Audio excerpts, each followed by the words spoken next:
Okay, so tell us if this describes you. You will do just about anything to avoid conflict. You're not a self-starter unless you're working with others, but you really do get things done when it's something you want to do. You tend to choose the path of least resistance. You're happy to go along with whatever everybody else wants to do, but can be quietly stubborn when people put unexpected demands on you. You find routines comforting, and you would choose a night at home with your family over a social gathering any night of the week. If this sounds like you, my friend, might be a 9 on the Enneagram. If you've missed any of these episodes, you have to go back and get caught up. So we're looking at utilizing the Enneagram to understand not only ourselves, but others. And this is really critical when it comes to leadership in any workplace, but especially the local church or in life in general. Right. So today we want to share with you what makes the 9s tick. What's their strengths and their weaknesses, and the things that they need to work on to personally become the best version of themselves. Welcome to the Small Town Big Church Leadership Podcast, a place for pastors, church leaders, and volunteers to grow themselves and the local church. We're pastors Brad and Misty Hilton, church planters in rural America.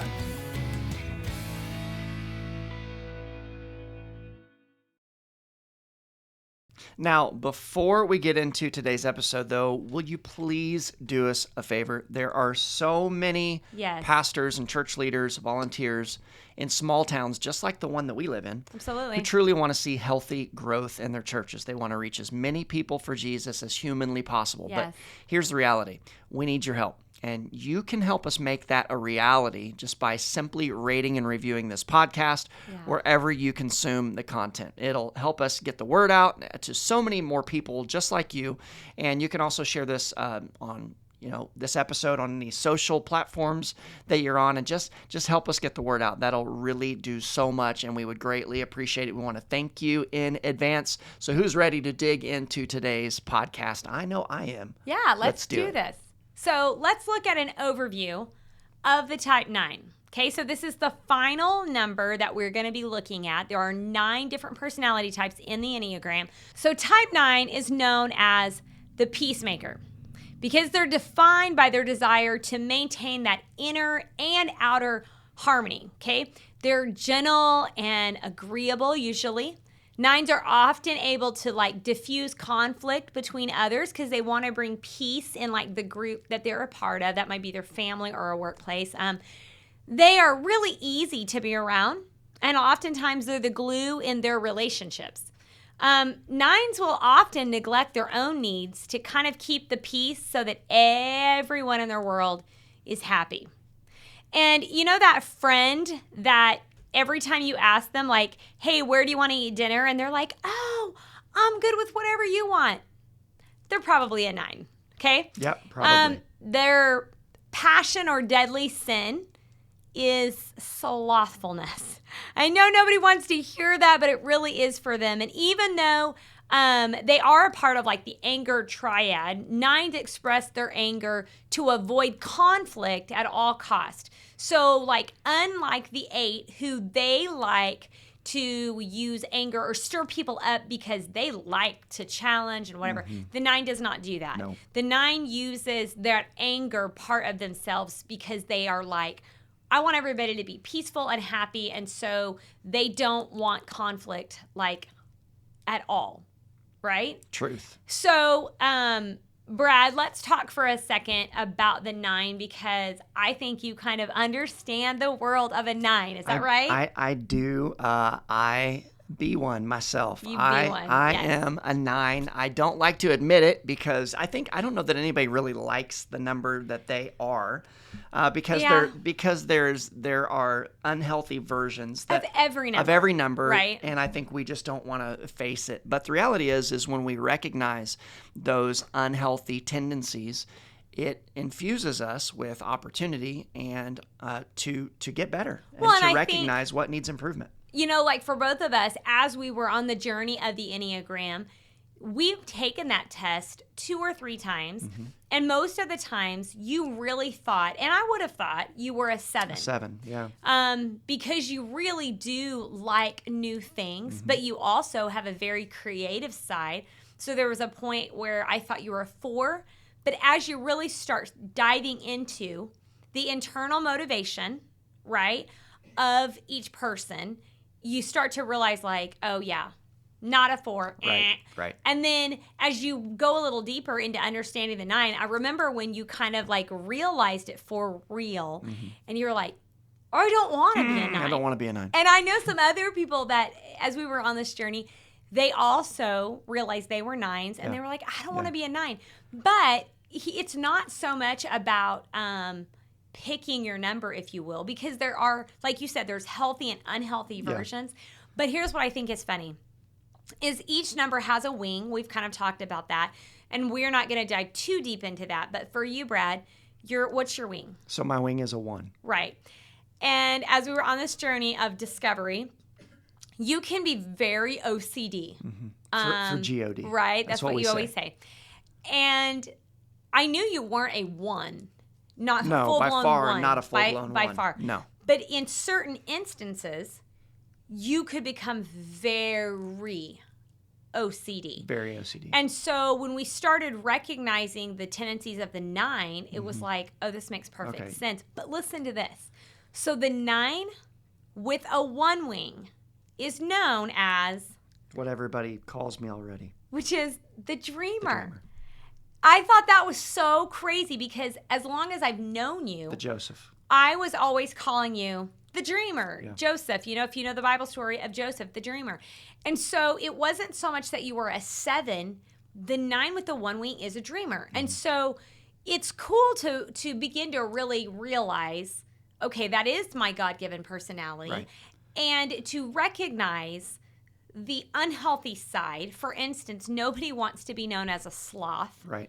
Nobody wants to be known as the one that's not, motivated to jump in there and get things done. Right. But yet that's a very unhealthy version of that's the right. 9. And for me, there's nothing lazy about me. Right. I think that's why I don't like it, because Right. now, if I look back in my teenage years, I can see when I wasn't pushed and motivated and surrounded by people that helped me to be the healthiest version of myself in my calling. Yeah. When I was that unhealthy version of myself as a teenager, I was very slothful.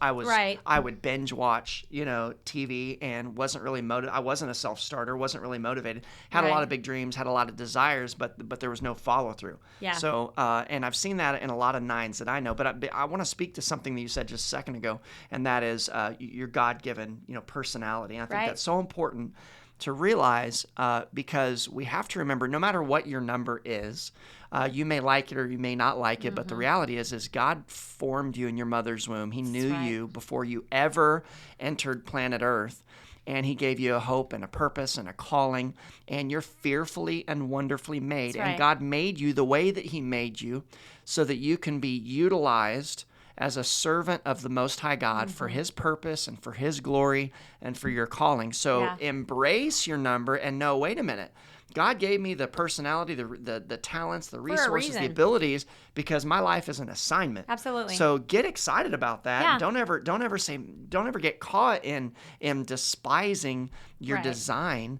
But get excited that, man, what does God have in store? How does He want to use this personality for His glory? And don't ever use your number as an excuse to be that way. That's right. Be the best version of your personality. Exactly. In the way that God made you. We should all be working towards being the healthy side. That's right. The other thing that we discovered with your number is that when a 9 is stressed, they go to the unhealthy side of a 6. And we did a video on the 6, and the 6 is like worst case scenario thinking.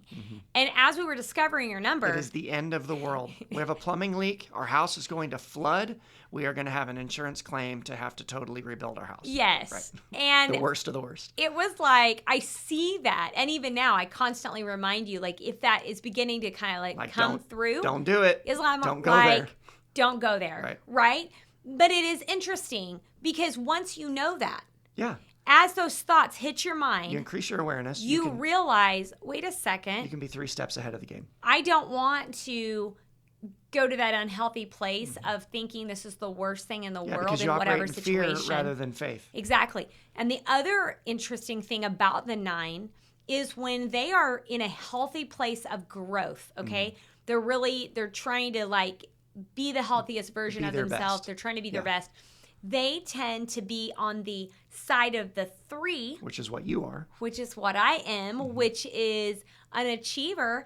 And I think for us, success-oriented, highly driven, check things off, get things done, goal-oriented. Yeah. And I think for us, how interesting that was that God put us together because on your own, you weren't a self-starter. Right.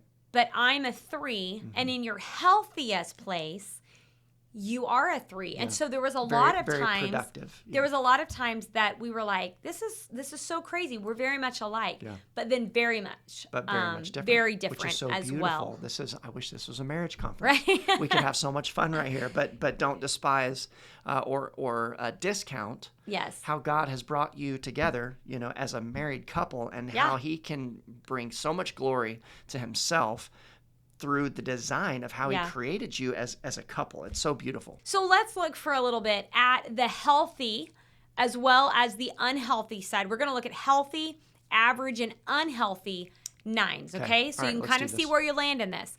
So when they're healthy, 9s are like natural conflict diffusers, okay? They have this power to maintain the harmony and peace, if you will, between other people. So they're naturally really good at like counseling people, maybe being teachers with even a gift of persuasion, okay, as they try to keep the peace.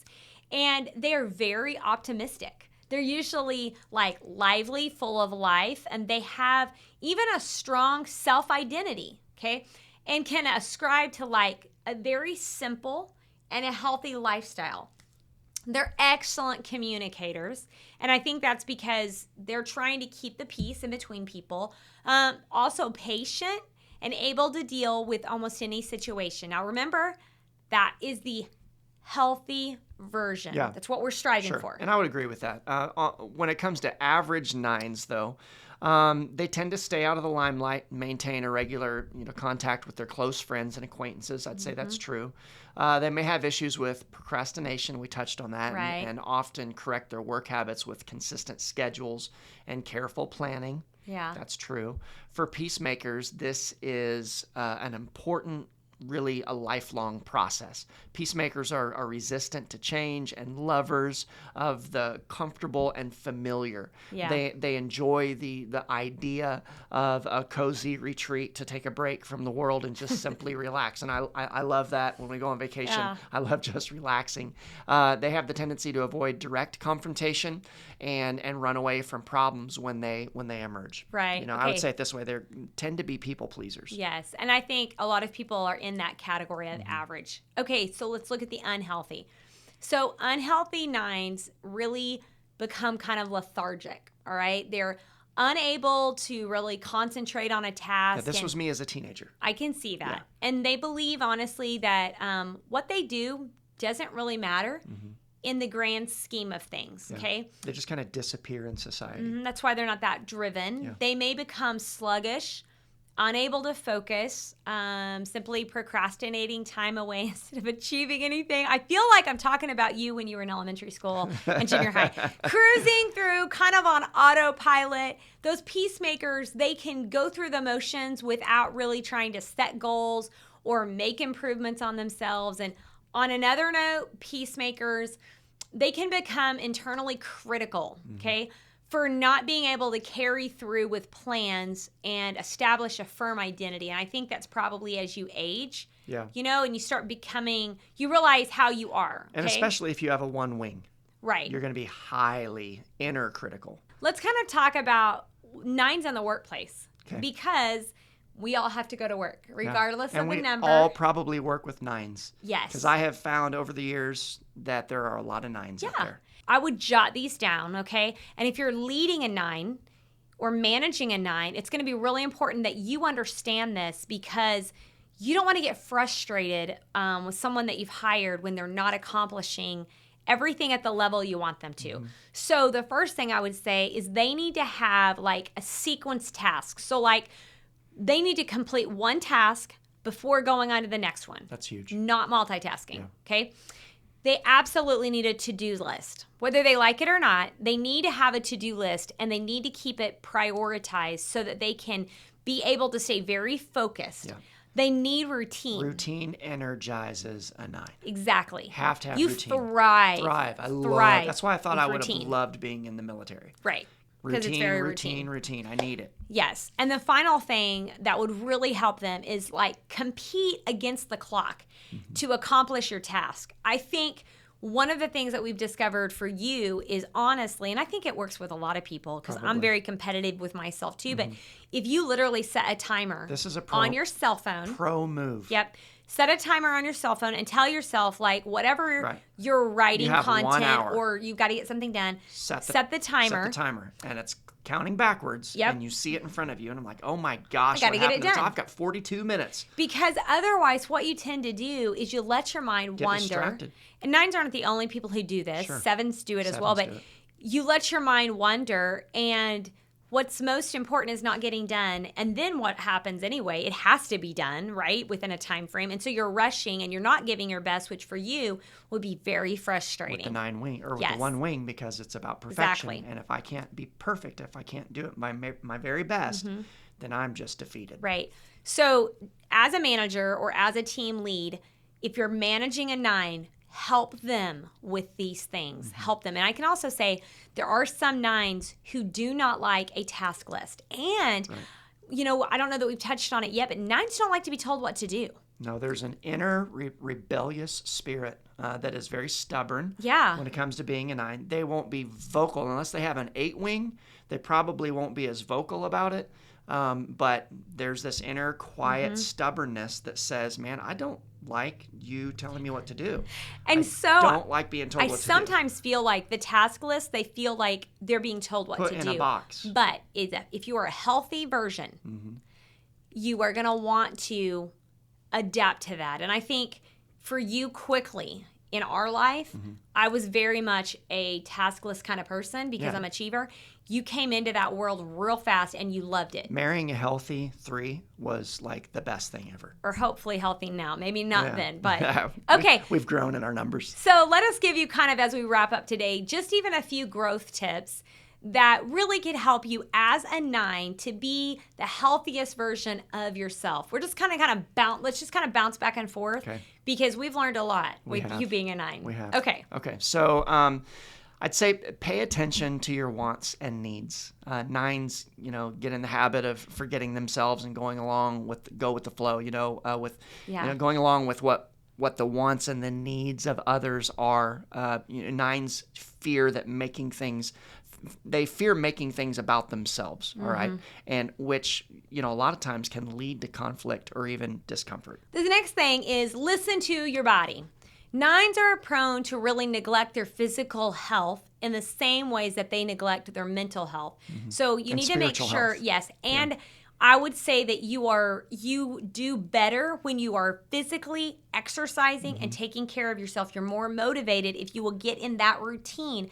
And I think truly for you as a 9, being in the routine of being healthy, and that's a part of our lifestyle, has helped you excel in every other area. Huge. So make sure you're paying attention, taking care of your own body. Okay, the other thing that I would say for 9s is learn to see the value in conflict. This is something that I had to force myself to mature into. And so as a 9, don't suppress the frustrations. If you're upset with somebody that you're working alongside, it's your fault because you haven't said anything about it. You haven't dealt with it. So don't sweep those frustrations and emotions under the rug. Learn to deal with conflict on the front end. Learn to deal with it quick. Yes. And if you'll do that, it'll be way less painful just by getting it out of the way and just dealing with it. But of course, lean on the Holy Spirit to help you to be graceful and to be merciful and to be, kind and season, your confrontation with all of that. And I think you'll be good to go. Yes, absolutely. Okay. And so another thing then is practice being more direct and assertive. And I think that as we're talking about conflict, Yeah, that's kind of what we're talking that kind about. of ties in is you just have to practice that. You just got to do that it. if you're thinking and you're feeling it, there is a point where you're going to need to say it. And so if you can be direct and assertive in a conversation, it feels intimidating at first to you, no doubt, but you practice it, and honestly practice it with the people that you love the most. Mm-hmm. And then also lean into adventure. Nines can become so routine that they're often just uncomfortable with change. And so kind of challenge yourself to stop being resistant to change and explore other things in your life that might be fun. We hope you enjoyed today's content as we've kind of wrapped up the Enneagram. I would again tell you, if you've missed any of these, you can go back, podcast or YouTube, and you can check out those numbers. I would encourage you to get the book, The Road Back to You. Highly recommend it. Take the test.